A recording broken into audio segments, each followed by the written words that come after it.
Fantastic. बहुत कम लोग ऐसा कहते हैं कि relationships are important because ministers और उनकी मिनिस्ट्रीज के चलाने का तरीका एक तरह से प्रोटोकॉल और हायरार्किकल होता है। लेकिन बड़ी उपलब्धि ये है कि पिछले 10 सालों में जहां हाईवेज का काम बिल्कुल ठप पड़ा था, अब आप पिछले साल में 34 किलोमीटर्स पर डे तक ले गए हैं। और ये इस तरह के लार्ज प्रोजेक्ट्स आपने किए हैं। आपका एक प्रॉमिस भी था कि ये दिल्ली से देहरादून आप 2.5 घंटे में पहुंचाने वाले हैं।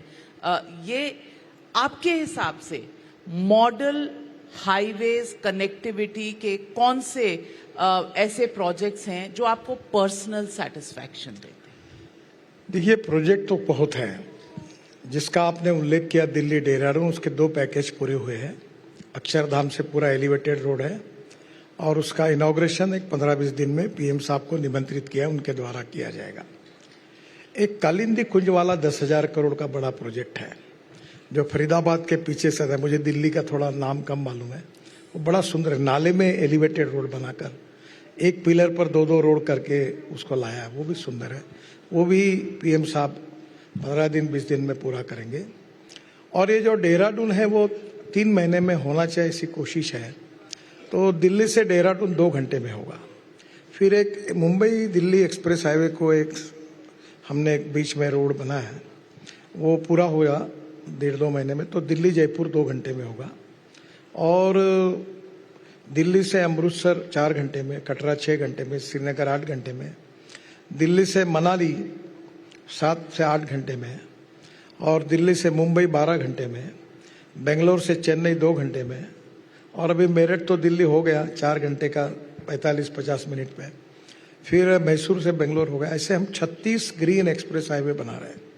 इसका सबसे बड़ा फायदा ये है, जो आपका जो थीम है इकोनॉमिक डेवलपमेंट का, कि हमारे देश की लॉजिस्टिक कॉस्ट ये 14 से 16% है और चाइना की 8% है, अमेरिका और यूरोपियन कंट्रीज की 12% है।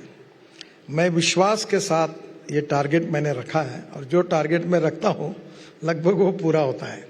तो 2 साल के अंदर इंडिया की लॉजिस्टिक कॉस्ट सिंगल डिजिट में यानी 9% पे आएंगी। अगर ये 9% पे आएगी तो 7% हम कम होंगे, तो एक्सपोर्ट में हमारा एक्सपोर्ट 1.5 गुना होगा और हम और कॉम्पिटिटिव बनेंगे। और इसमें सबसे इम्पोर्टेंट रोड जैसे ऐसे बन रहे हैं, वैसे फ्यूल पे भी हमने काम किया है। और electric, ethanol, methanol, biodiesel, bio LNG, CNG और हाइड्रोजन, इस पर तेजी से हम काम कर रहे हैं। अब यहाँ कंस्ट्रक्शन इक्विपमेंट मशीनरी का कल मैंने इनॉग्रेशन किया। आप जरूर जाके देखिए कि बड़ी बड़ी मशीनरी इलेक्ट्रिक पर आई, हाइड्रोजन पर आई, हिंदुस्तान की कंपनियां बना रही है, एक्सपोर्ट कर रही है। ट्रक इलेक्ट्रिक के आ गए और इतना फर्क है कि अभी मैंने बजाज की 2 व्हीलर लॉन्च की मोटरसाइकिल, तो पेट्रोल पे उन्हीं की मोटरसाइकिल 2 रुपये 25 पैसे पर किलोमीटर है और CNG पर जो है 1 रुपया है। तो ये जो 1000 करोड़ के प्रोजेक्ट में 100 करोड़ रुपए का डीजल लगता है, तो केवल पोल्यूशन कम करना या इंपोर्ट कम करना ये तो होगा ही, पर उसके साथ साथ जो कॉस्ट है वो भी कम हो जाएगी। और अभी मैं आपके यहाँ आया तो जो गाड़ी में आया हूँ, वर्ल्ड की पहली गाड़ी है टोयोटा इनोवा, जो 100% किसानों ने तैयार की हुई बायो इथेनॉल पे चलती है। 60% बिजली तैयार करती है, no pollution, no smell, no gas.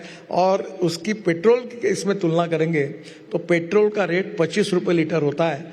और ये पूरा एग्रीकल्चर सेक्टर का अगर इथेनॉल पूरा अच्छा चलेगा तो जो 14% GDP ग्रोथ में उनका कंट्रीब्यूशन है वो 21% होगा।